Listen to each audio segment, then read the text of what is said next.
Hello, Paul. Hello, Bob. How are you? Good. How are you doing? I'm doing pretty well. What's been happening? Well, it has been. But before we talk about it, we should say that you are Paul Bloom, world famous psychologist and writer and publisher of the Small Potatoes newsletter. I'm publisher of the Non-Zero newsletter. This is a Non-Zero podcast, but also available on the Small Potatoes newsletter, as I It's true. recall. That's Um, true. so wild So times. We continue to live in a simulation. this is something we should talk at a later point, but it does seem to have a story-like quality. And have you read? We didn't talk about this before, but did you read Aaron Sorkin's op-ed piece? You know, it's funny you should mention that because I was about to say, this is eerie. This is more evidence that we're living in a simulation. I swear I was about to say, among the evidence that we're living in a simulation is that Kamala Harris would play this role in the Aaron Sorkin movie, right? I mean, Yes. she's perfect for the part. She looks exactly like the person they would cast, right? Yeah. Okay, now Yeah. what were you going to say about Aaron Sorkin? Well, Aaron Sorkin wrote an op-ed piece in the New York Times a couple of days ago, before Biden stepped down, where he said, "How would I write this if this was, we brought the West Wing back? How would I write this?" And the solution is, so Biden steps down, and the Democrats will nominate. You haven't heard this before, so do you want to guess? No, I have not. Good. So you guess what he suggested. You mean what would make a great movie? Oh, actually, I have heard this. I'm sorry because it definitely put him on my blacklist forever because I think he was actually embracing this as an idea. Mitt Romney? Was it Mitt Romney? It was Mitt Romney. I mean, first of all, how old is Mitt Romney? I'm not sure. I mean, I think we want to turn the page on the age issue. Do we not? How old is Mitt Romney? He looks great. Look, if I look like that when I'm however old he is, that will be shocking because I'm actually going to be dead when I'm however old he is. You know what it is, Bob? It really is clean living. It's clean living. I recently converted to Mormonism precisely on grounds of longevity. It's too late. You're hard drinking. No, I can stage a comeback. I can stage a comeback. So in the course of this, in the course of the Twitter discussion afterwards, one thing is that apparently a substantial proportion of voters think that Mitt, as in Mitt Romney, is short for mittens, which is, I think, an adorable first name. But you're here to tell us that that's wrong. It is not true. It is not true. The second thing is, so Sorkin's argument would be this would bring the country together because, the non-Trumpian Republicans would certainly vote. So what's he thinking? I mean, that would be great, but the Democrats have to bring the Democratic Party together to win the election. Yeah, and presumably the Democrats actually want somebody who represents the ideals of the Democratic Party. It's not That's so weird and creepy. Oh, it's beautifully counterintuitive. So yeah. Anyway, I've been checking the betting markets, and Romney is not doing not high on the list. I think Josh Shapiro is up there.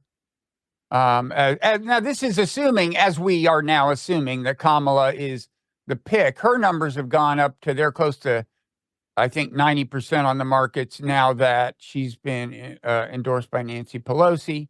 So what happened immediately after Biden dropped out is there was a moment, I think, at least for me, of uncertainty. Open convention, all that excitement, but no, I think people are just lining up in front of Harris, and maybe that's the wise move.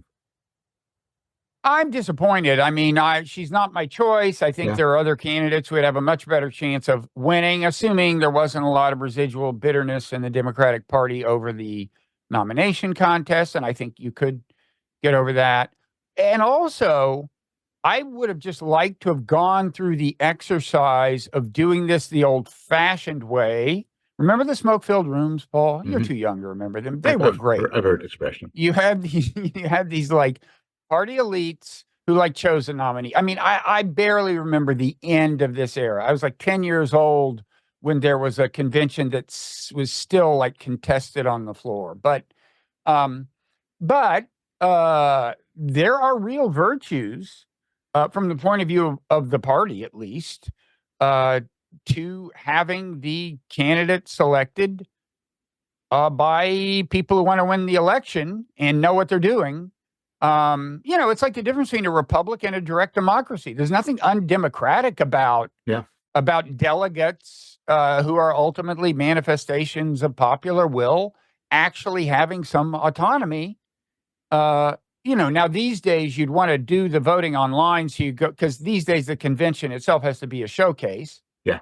So you need to go in united, but there was time for that.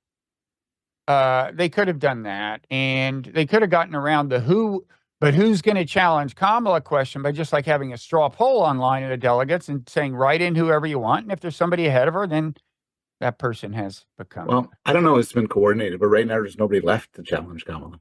Everybody has jumped in to endorse her. Yeah. Oh yeah, it seems almost certain to be her.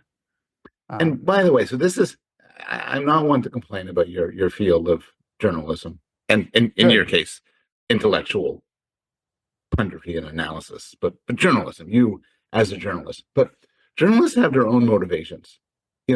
Steve Pinker points out journalists love bad news. And he carefully points out it's not because they like bad news in and of itself, it's that bad news is interesting. You guys like interesting stuff. So whatever the merits of a sort of chaotic open convention, could be anybody, one reason why people in your business are going to push for it is whether you know it or not, because that's good for you. That's exciting. That's interesting. Kamala's interesting. I don't know. Yeah, I mean, that would be a wild and fascinating story, but Kamala's going to be a wild and fascinating story. I agree. And again, there's a lot of arguments for Biden to drop out. And I'm not saying this is why people are pushing for it. But one factor is that's a lot more interesting than him not dropping out. Because now American politics has gotten kind of interesting now. Yeah, but on the other hand, at the same time, journalists are being criticized for not having made a bigger deal of his age until the debate performance. So if really they're driven by heightening the drama, why weren't they clamoring for his exit before then? Well, that's a good question. I think that reflects a different set of biases.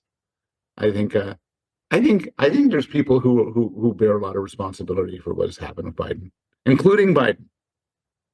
Yeah, although as we've said before, it's hard to tell that you are going downhill. Not impossible, but I mean, who do you hold most responsible? I have my candidate. Do you think Joe Biden? Yeah, I mean, the one who both loves him and has enough distance to see what's going on. There was a piece in the Wall Street Journal or something that led with this anecdote about how, before the debate, there's a meeting of congressional leaders, and Biden comes in and he rambles and rambles and rambles, and then he leaves. I don't know if this was online or whatever or what. And then Nancy Pelosi kind of has to come in and explain what he was saying and impose some coherence on it. Turns out this was from late 2021, and so I think there's been time for Jill to reflect. I don't know. Who do you blame? So. I'm surprised. I've seen clips, and maybe there were ups and downs. I've seen clips from Biden from 3 years ago, where some of them he sounds great, sharp, fast on his feet, persuasive. None of the stammering, word finding problems you find now. I blame Joe Biden, and everybody on Twitter, he steps down. Everyone on Twitter says, "Oh my God, he's a saint. He's wonderful." Like the people, politicians, and also friends of mine saying, this is a man, unlike Trump, this is a man who believes in America and everything like that. I agree. Him stepping down is a good thing. But he's such a dick for not doing it before. Paul, that's pretty strong language coming from a Canadian. I'm going to give you time to reconsider that.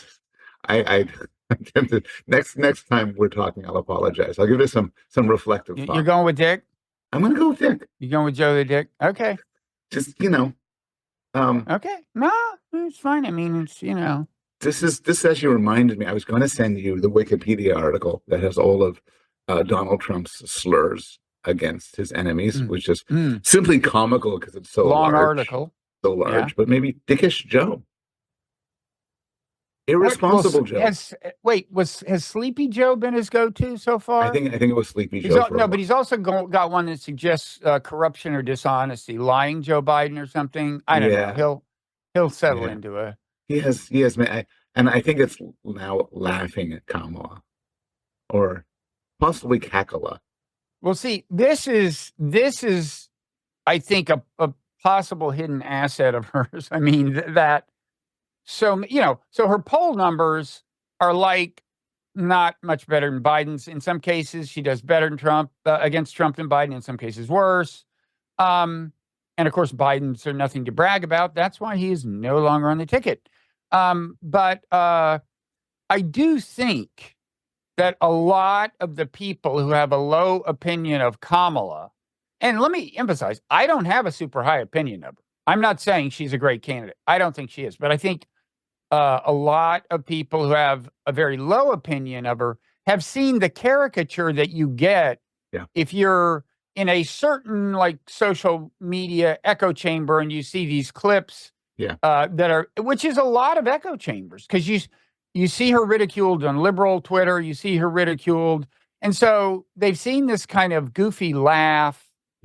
And, they've seen her repeatedly talk about being unburdened by what has been and falling out of a coconut tree and so on. But, so she stands up and gives a good, coherent, serious speech. There are going to be people who are going, whoa, I had no idea. It's easily corrected. It's easily corrected. You have these caricatures. And, it is, she'll just give a speech, give a debate, and remind people of, she's pretty smart, pretty good politician. I think that they could do better. Yeah, they could do better, but I'm not surprised that this is what they settled on, and it's a hell of a lot better than Biden. You think Trump's going to debate her? I don't know. I think he may try to find a way out. Yeah. Not that he lives quite in fear of it, but she will do so much better than Biden did, for what that's worth. And it's a wild card. If he's ahead in the polls, he'd rather it not happen. I mean, his camp and he, I think, are already starting to say things like, well, the prior agreement is off because it's a new candidate. So, we were going to do it on ABC in September, but no, we want it on Fox. I said the Democrats should say, okay, fine, Fox and ABC. Let's do two. I mean, they're the ones who are behind in the polls. Yeah. They probably still will be in a few days after we see the first polls with Kamala. So, double down. Yeah. I at some point the Democrats should force a debate, particularly if they're behind. You can't force it if Trump wants to make these demands that he can make demands that they're not going to meet, and then say, oh well, we didn't come to terms. Yeah, but there's a cost to that too. You would think, if it's obvious enough, and Kamala can say, oh, he's afraid to fight a girl, which you should say to Donald Trump, right? It's really perfect for Donald Trump. Yes. So, do you think this was a coup? That's the funniest talking point. I was really surprised by it when it first hit. It's the Bill Ackman, or who was it? Bill Ackman. A number of people have gone with it. David Sachs went with it. A number of people have gone with it. Now Bill Ackman, I want to focus on, because he seems to be really conspiracy theoretical about it, if that's the way you utter that phrase. And he was embracing conspiracy theories about the Trump assassination, multiple shooter theories. He may have walked those back, but I want to get to those because wait. I noticed conspiracy theories, multiple shooters. Totally, it's like the Kennedy thing, except there's much more better evidence in the case of the Kennedy assassination. I know the two conspiracy theories. The one that Biden set this up, either in a very indirect sense by weakening the Secret Service or by actually hiring an assassin, or the left-wing theory that Trump hired an assassin to shoot him through the ear so he looks really good and it helps him in the polls. This, the multiple shooter theory was actually very parallel to the JFK theories in the sense that they were depicting the guy, Thomas, is it Crooks? Yeah. As a patsy, the way Oswald is depicted, as somebody who was set up to do it and then die and have it blamed on him. So yeah, there are those, and Bill, look, Bill Ackman. First of all, I really do think America has become significantly more of an oligarchy just over the last few weeks. Like, these billionaires rallied around Trump. He immediately changed his tune on some things like AI regulation, in keeping with their dictates. JD Vance is falling in line on that. And I've heard it pointed out that the moment JD Vance got chosen to be VP, Elon Musk committed an enormous amount of money towards Trump, like $45 million a month to his PAC or something. Per month, which allows Musk, which keeps Trump on a leash. If Trump starts dissing EVs again, I'm thinking the next 45 million may not come. Yeah. That's real money. 45 million, you know, 45 million this month, next month. Pretty soon you're talking about real money. Yeah, that's right. But cool. I guess the idea is that the Democrats, in a very undemocratic process, took this guy who made it through the primaries, had the support of the delegates, and ousted him. Yeah, I mean, you are hearing some of this discontent from like some people in the Democratic Party, maybe more on the left, who wanted at least to go through the process and not just give it to Kamala. But I mean, to give you a sense for the conservative version, well, in the hardcore, Bill Ackman. So Bill Ackman, he retweeted. Let's see. Do I have that? I will have it momentarily, I think. He retweeted a guy who said Joe Biden never endorsed Kamala in the letter. Who wrote the X post endorsing Kamala as the nominee? We know it wasn't Joe. He doesn't use social media. Now, there may be a workaround if you've got a big enough staff to get something on social media, even if you don't use it. I don't know. There appears to be no additional letter on this topic. Who decided to throw Joe? So, I mean, Ackman is doing the hard. I think for most of these people, they're just kind of trolling. It's payback for when people call January 6th the coup or an insurrection.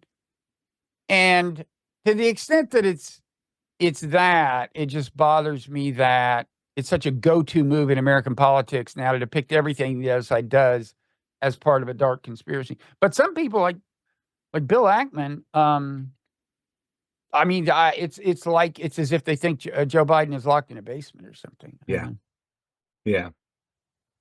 It does not seem like a serious complaint. I mean, you might be a Joe Biden loyalist and say people should have stood behind him. They say, this guy was going to win.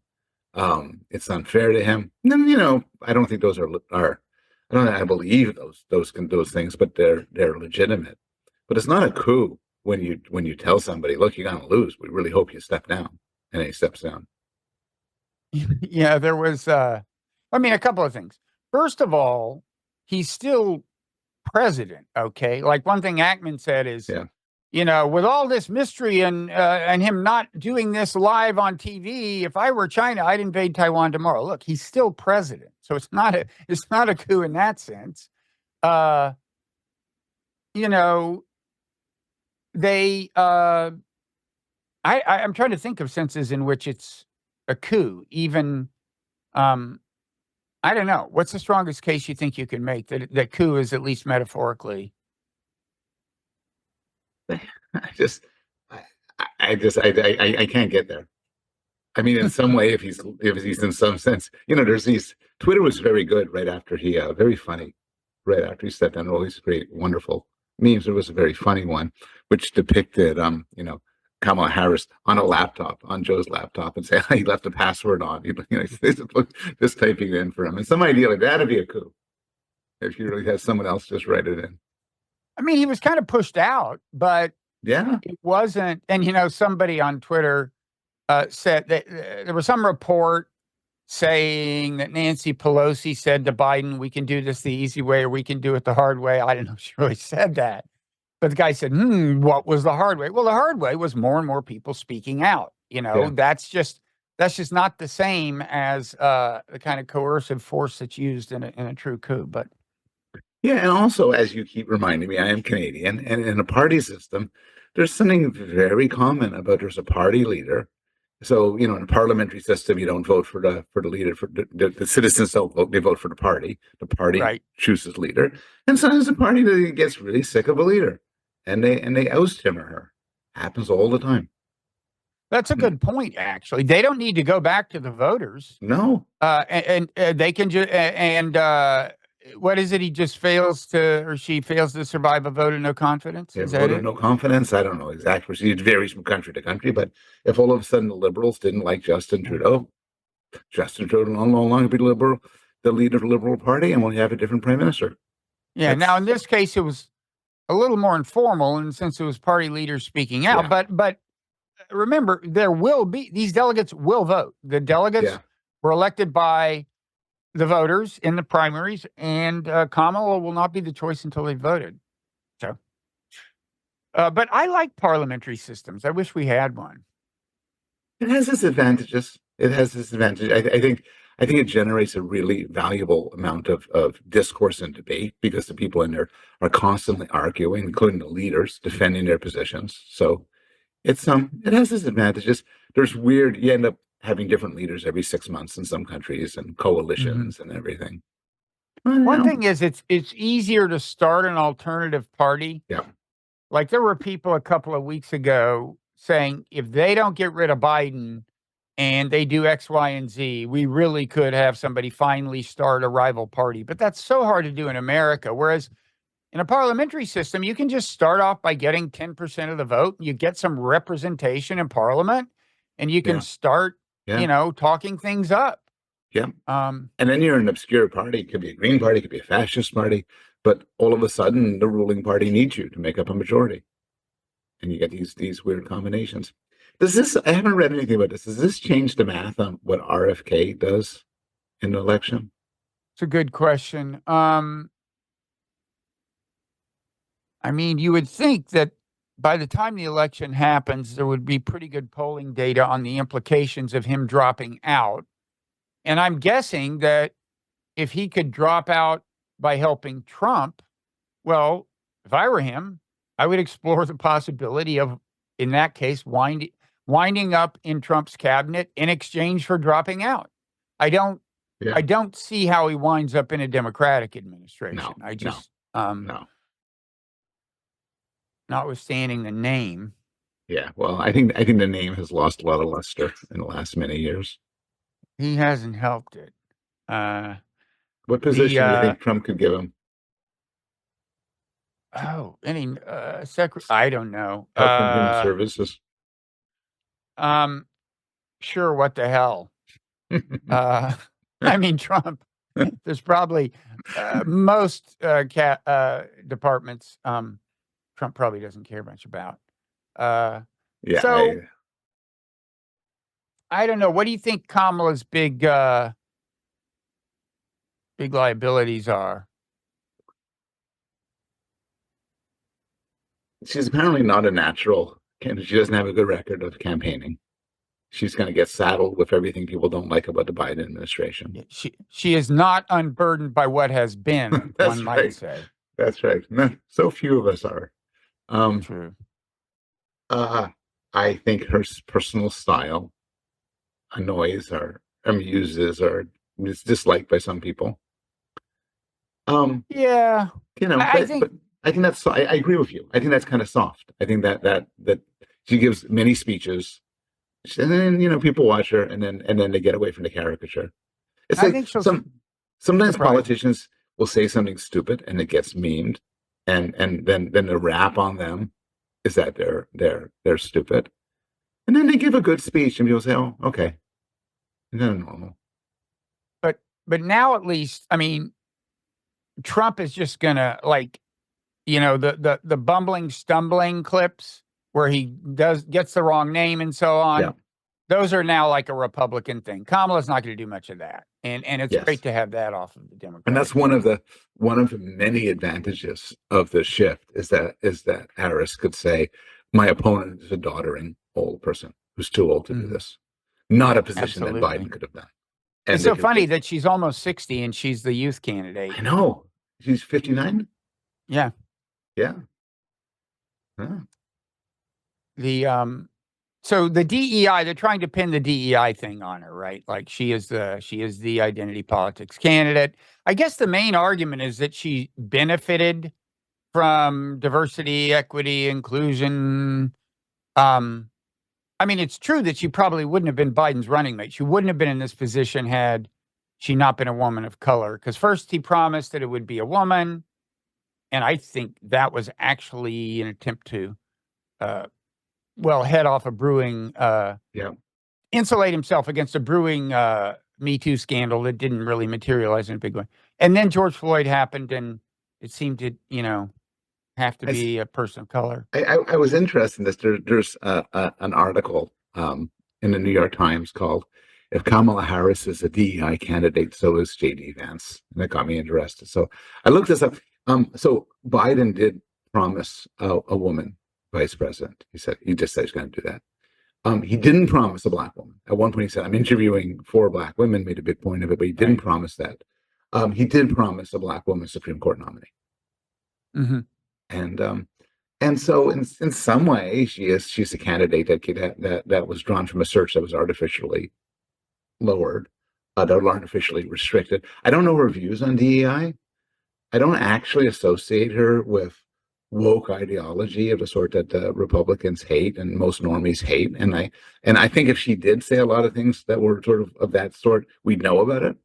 Yeah, I hope. I mean, I was thinking that, and I was thinking that maybe because she is a woman of color, she doesn't actually have to say much of it between now and November in order to please that part of her constituency, right? Like maybe Gretchen Whitmer would have to say more than that, and a white male would have to say more still. I don't know. So but I mean, the rap on her during the primaries was she's too right wing. She's a cop.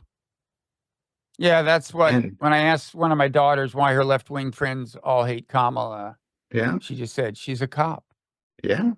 And well, there's worse things to be in the general election. In the general election, yes. Especially. So, I think it was Matt Iglesias, somebody was having excerpts from the book that they all write, or they go get somebody to write for them about their positions and everything. She says some things like that. Most normal people, when they see a police officer on the street, feel reassured. And there are some people. That? He said that there are some people who belong and saying kind of normal things. So, whatever role DEI played in getting her the nomination to getting her to be VP, I don't think she's going to get. She's that vulnerable to the accusation that she's some sort of crazy woke person. No, I mean, look, she was district attorney, then she was California's attorney general. I think both of those were elected offices. Then she was senator, but yeah, she's put some people in jail. Now, there is that weird ill-advised moment where she was on some kind of cool something or other, and was asked, with hip interviewers, and was asked if she had smoked marijuana. And she starts laughing and saying, well, I'm Jamaican. What do you think? And she's put people in jail for possession of marijuana. I mean, maybe she focused on large scale dealers. I don't know. Yeah. But that's not cool. I mean, it's like that just reinforces the idea that the privileged take their drugs and don't go to jail, and poor people take drugs at their peril. Yeah. And that's basically true. And she was accused of over prosecuting and in some way, I don't remember the details on this, in some sort of acting illegitimately and immorally to get people in prison. But what are Republicans going to do? My opponent is too tough on crime. Yeah, It's like, no, I actually wasn't aware of that stuff, but it sounds like you know more than I do. I mean, the specifics. This you quickly qualify to more than I do. In case I get snipped out in a night. No, I actually don't know any of the. No, I mean, I've heard she was tough on crime, but I hadn't heard that she crossed the line or anything. Yeah, and I heard the marijuana thing, and it's a point against her. But the New York Times article was interesting. It made some points which I thought were good and some that were silly. It pointed out that J.D. Vance almost certainly benefited from his unusual background for getting into Yale, because Yale does have various forms of affirmative action for, basically poor whites from underrepresented parts of the country. Mm-hmm. And maybe that's true. Now, then he said some weird things. Then the author said, well, Yale is need blind, and that's a form of diversity, which doesn't quite strike me as true. And then they said basically a lot of Vance's appeal is to Trump and to others and Republicans because of his unusual background. And so there's a form of diversity too. So everybody's a DEI candidate. And they kind of lost me at that point. Yeah, no, I think the clear-cut case is the first one. I mean, of course, Ivy League schools do have a preference for hillbillies and other poor whites. We can say that, right? So he titled the book. Yeah. I'm sure it helped me when I applied as a transfer student to Princeton that I was coming from Texas. And all the more so that I was coming from Texas Christian University. Yeah. That's so quaint. Yeah, it probably did. I would have never gotten into as somebody from Montreal. I would have, a white Jewish guy from Montreal would have never gotten into one of those Ivy League fancy places like Yale or Princeton or Harvard that the American elites all graduated from. You don't think so, huh? A little bit of resentment, but well, my scores weren't so high. I didn't do anything exceptional. Would you like to share your scores, Paul? I'm like so many other people. I honestly don't remember them. I never did the SAT because I just got into McGill, which accepts I don't know, like half the people who apply. And Did you take the ACT? Nope, nothing like that. I took the GREs. Well, that's when you went and got into graduate school. Yeah, I mean, it just since you raised this, the one score that I remember was out of 800 for the verbal, I got 780, which is exceptionally high. But you don't remember. You just it is 780, but you don't actually remember what it was. No, it popped in my head. I don't know. Yeah. I did worse in analytic and qualitative, but whatever. And now we don't do the GREs anymore, at least not at Toronto. The one thing they should do, they dropped early, is the essay. This is like, I mean, even years ago, I was saying, see, they used to have not in my day, but later they developed an essay question for the SAT and they actually graded it. My line has always been, don't grade it. Just send it to the college so they can see what you really write like when your parents aren't writing the application essay for you. Or generative AI. Or now generative AI. Exactly. This should be the only, the main purpose of so-called standardized tests is the non-standardized part. I'm not kidding. Yeah, maybe. So anyway, we digress. Here's a question about Biden psychology. Tell me if I'm being too cynical.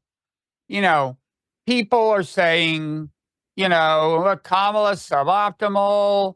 I mean, the advantage of her is that there's logistical continuity. She immediately inherits all the money from the campaign. I mean, it's hers as much as Biden's. All the money they've amassed, and that's because she's on the ticket. So because she's on the ticket, it would still wind up being spent on behalf of the Democratic candidate, but less efficiently. So there's all this logistical continuity, but there are a number of people who think there definitely are better candidates. I don't think there's any doubt that if you could keep the Democratic Party united, there's better people you could have had. So the question becomes, well, why didn't Joe Biden, who's surely a smart enough politician to know this, do what's best for the party and open it up? If you think that's best for the party. Tell me if I'm being too cynical, Paul. But if I'm Joe Biden, and I am deeply resentful that they thought I couldn't win this election. Yeah. There is a part of me, I'm not saying the whole thing. There is a part of my brain that is wanting the Democrats to lose in November. Now, I'm not saying he said I'll sabotage them with Kamala. I'm just saying when he said, well, I guess Kamala's the obvious thing and everybody's lobbying for it. And somebody says, oh, but there are better candidates. He's like, fuck that. Who cares? Right? Yeah, it could be. I gotta say, if Trump wins, there's going to be, Biden's going to be watching this on TV, and there's going to be a little part of it that says, totally. Yeah, this is what you get. This is what you get. You made me step down, and now you lost. Should have kept with old Joe. You're saying that with real feeling. Can I infer that you're the kind of person who would have the same reaction, Paul? Could imagine that. I could imagine, that he'd have all sorts of complicated feelings. But if she runs and loses, Biden can infer, well, he could say first thing, if I stayed in, I could have won, or he could infer nobody could have beaten Trump in this cycle. But if Kamala wins, then it cements the idea that Biden was right to step down and Biden couldn't have done the job. So it would be a little bit of that. I think you are being a little bit cynical. I think Biden prides himself on being a loyal person, and the expression of loyalty to his running mate would be to endorse her now, not throw her to the dogs, to a process that might not work out in her favor. That's probably true. Which somehow reminds me, and I just saw this special about the Rat Pack. Okay. Now, do you know what the Rat Pack actually was? I realized I didn't know. I mean, I knew the characters: Frank Sinatra, Peter Lawford, Dean Martin. I didn't know that Joey Bishop was one. Sammy Davis Jr. That was the Rat Pack. All I have is an idea of some male friends who were actors and did movies together. Right. No, it was first and foremost a Las Vegas nightclub act. I think he owned the club. I think he owned the Sands. Sinatra. Who did? Sinatra did. Okay. Sinatra did. And then they did a couple of movies together, but it started out as that. And I had this footage where JFK was in the audience and Sinatra was lauding him. So it turns out Sinatra very much wanted JFK to win so that Sinatra could be appointed ambassador to Italy, apparently. Huh. And it seems to be the case that the only reason he befriended Peter Lawford is because Lawford was married to one of Kennedy's sisters. And that, but tell me it's not hard to be a conspiracy theorist these days. There's so many connections. Oh, that reminds me of the other conspiracy theory. But anyway, so when Kennedy, and so it's all set up. Kennedy wins. Like Sinatra is building this whole like complex that can be the West Coast White House for Kennedy. He can visit Sinatra. He's having a helicopter pad installed and everything. Okay. And then J. Edgar Hoover swoops in and says, "It has come to our attention, Mr. President, that you are having an affair with the same woman that mobster Sam Giancana is having an affair with." And the funny thing is that Sinatra had put them in touch with each other, Kennedy and Giancana. And allegedly, Giancana had helped Kennedy win in some state, but far be it from me to level such an accusation. I'll just interject to say, I know this is going to connect somehow back to what we're talking about, but it's very interesting in and of itself. So I will forgive you. It is fascinating. Just continue with this. I am a happy audience. What brought it to mind, I mean, first of all, you got a Kennedy. Also, Sinatra is exactly the kind of person who would emphasize loyalty. You know, loyalty is like a mob mentality, right? And I mean, doesn't have to be, but it's one of the, anyway. But anyway, so then suddenly the Kennedys can't hang out with Sinatra anymore. Yeah. JFK has Peter Lawford break the news to Sinatra, and Sinatra never speaks to Lawford again. Oh. He's gone. He's out. Just because he was the messenger. He killed the messenger. You know, the issue about loyalty in the mob is interesting. I was at a conference once and I talked to this guy who studied mobsters and sociologists.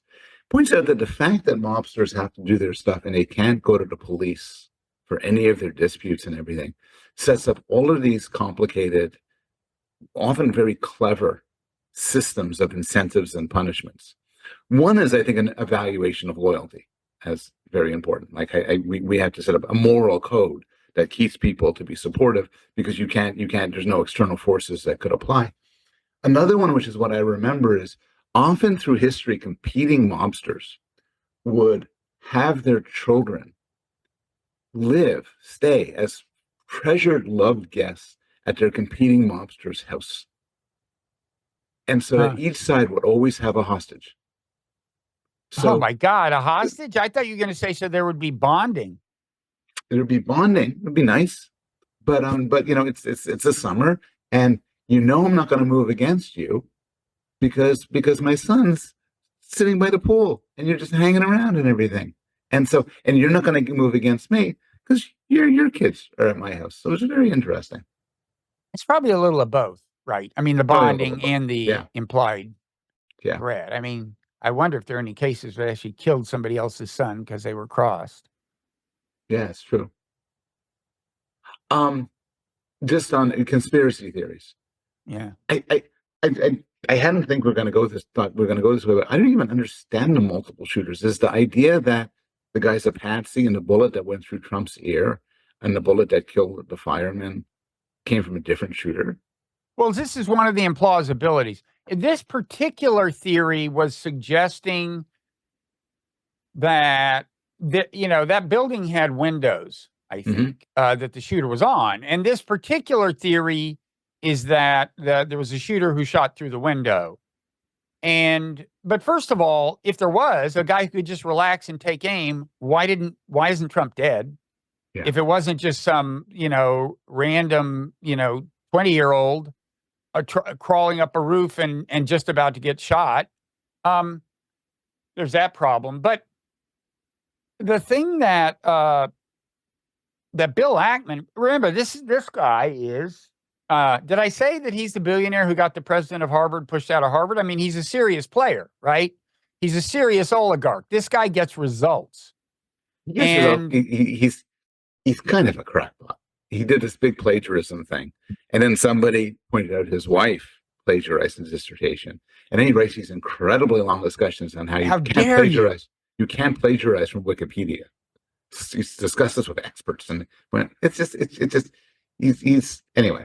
I'm not surprised that he's getting red pilled, as the kids would say. So anyway, like I said, I think he's walked this back. I saw a tweet where he said, "Oh, this guy has a good rebuttal to the multiple shooter theory, so we're getting closer to the truth."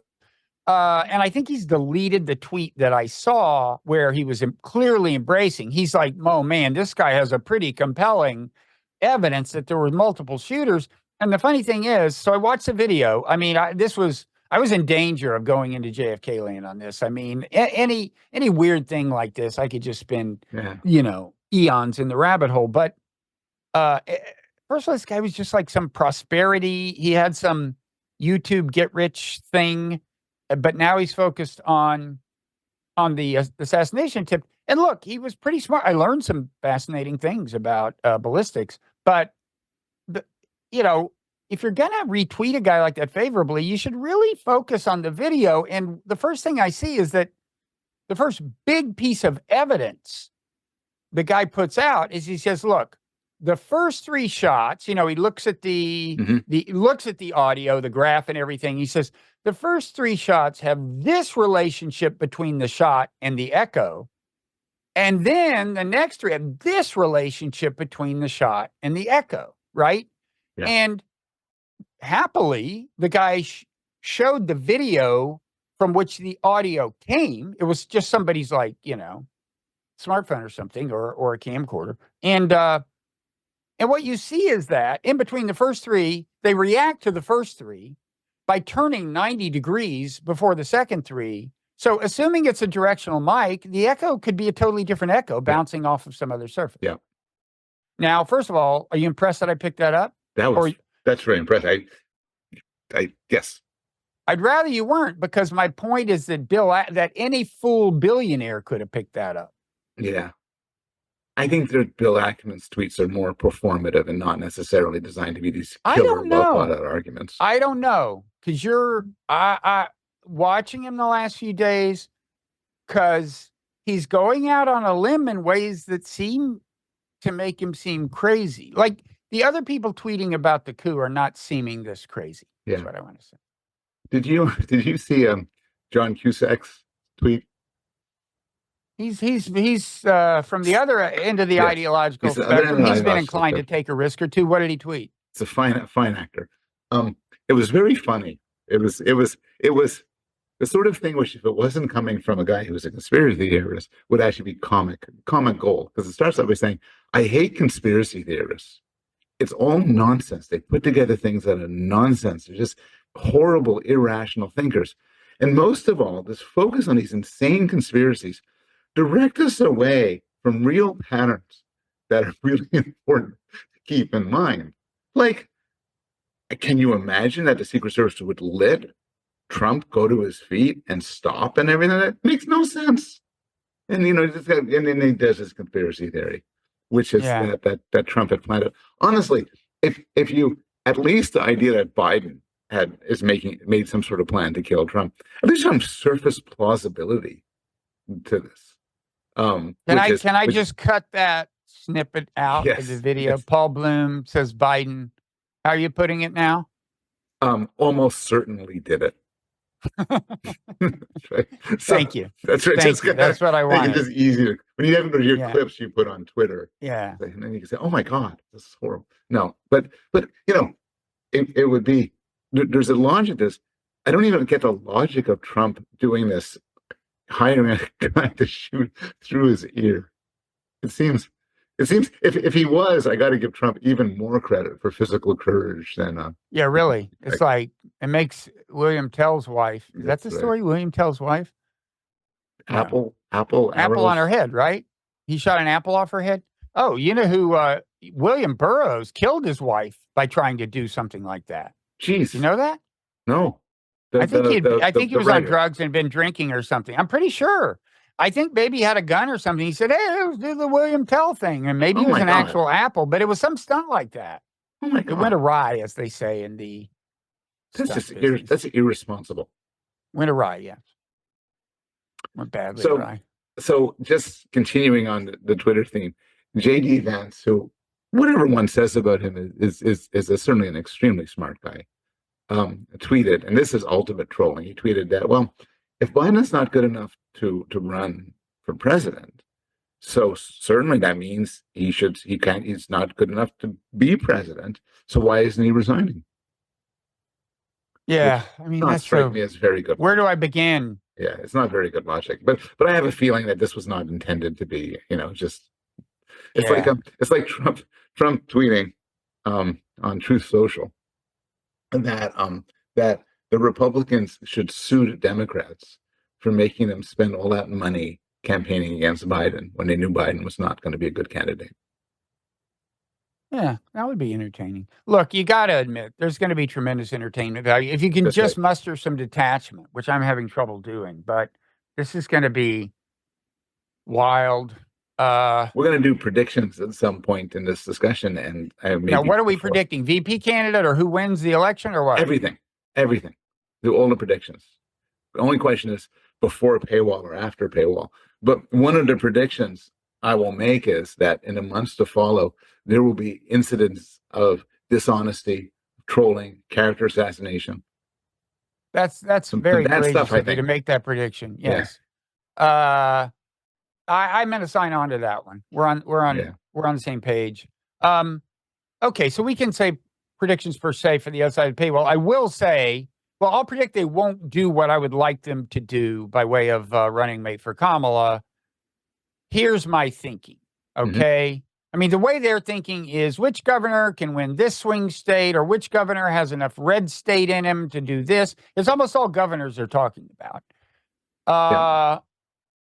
I think the big doubt about Kamala they have to overcome is like gravitas. Do we feel comfortable with her in the White House?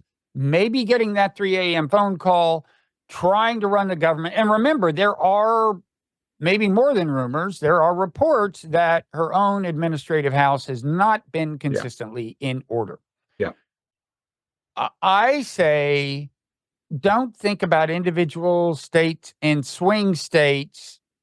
Get somebody who actually is a Washington figure, knows foreign policy, has been in Congress, can help you get things done. I mean, Kamala was in the Senate for a few years, but so my personal choice is Chris Murphy of Connecticut. Yeah. I admit that's partly because, like on foreign policy, he's as close to me as you can get without inducing major blob backlash. Yeah. So he could survive kind of the blob's vetting, but still wouldn't be a completely horrible foreign policy figure. I grant that bias. Also, it's complicated because he's up for re-election in Connecticut. Could you finesse that? I mean, the Connecticut governor is a Democrat, so they would report, a Democrat would be appointing any replacement, but I don't know how that would work. but there are others in the Senate.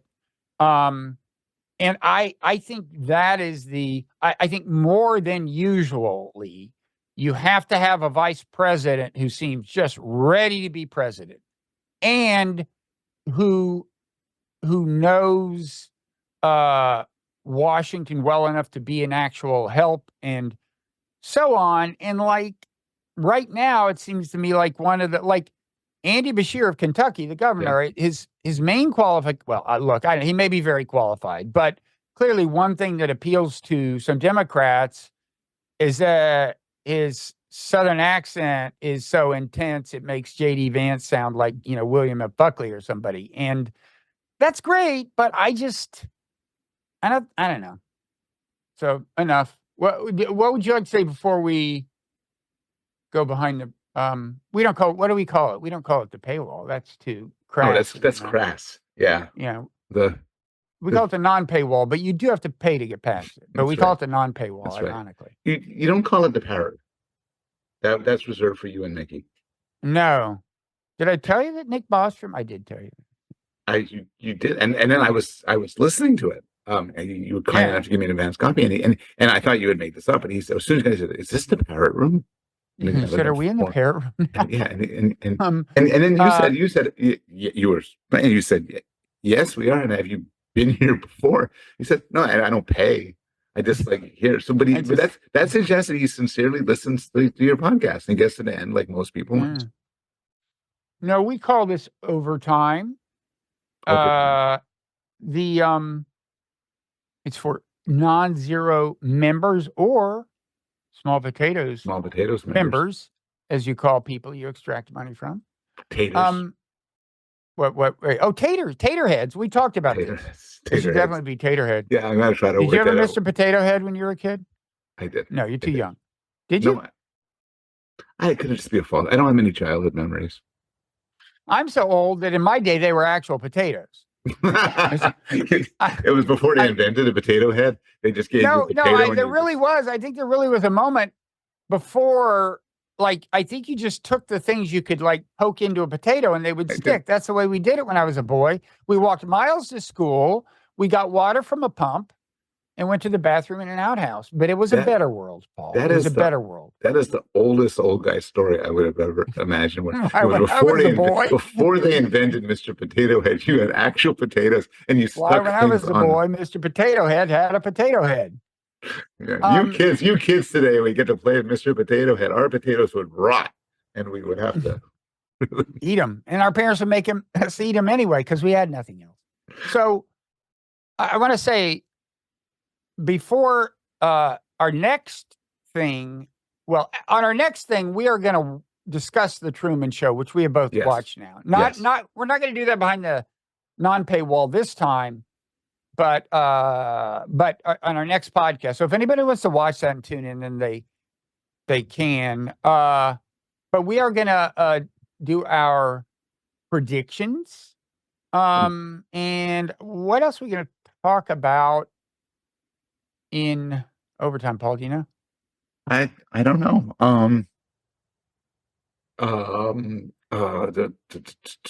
You watching House of Dragon? Can't say I am, but I'm happy for you to tell me about it. Did you watch Game of Thrones? I watched the first 90 seconds and nothing happened, and I checked it out. Yeah, it was a very quiet 90 seconds. That's it's just these horses going through the snow. I mean, that's not drama.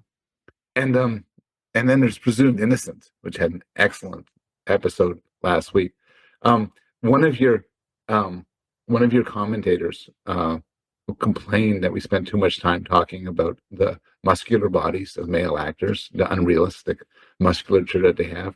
So that angered me. So I'd like us to spend like 45 minutes talking about that again. So, good. That'll teach them. Okay. So we're going to make our various predictions, talk more about all that stuff. I have my thoughts. Yeah. And we're going to just do tangents into random territory. Yeah, we'll see where we go. Yeah, and all you got to do is become a member of the Non-Zero newsletter or a potato head. Maybe it's a potato head. I haven't settled on this.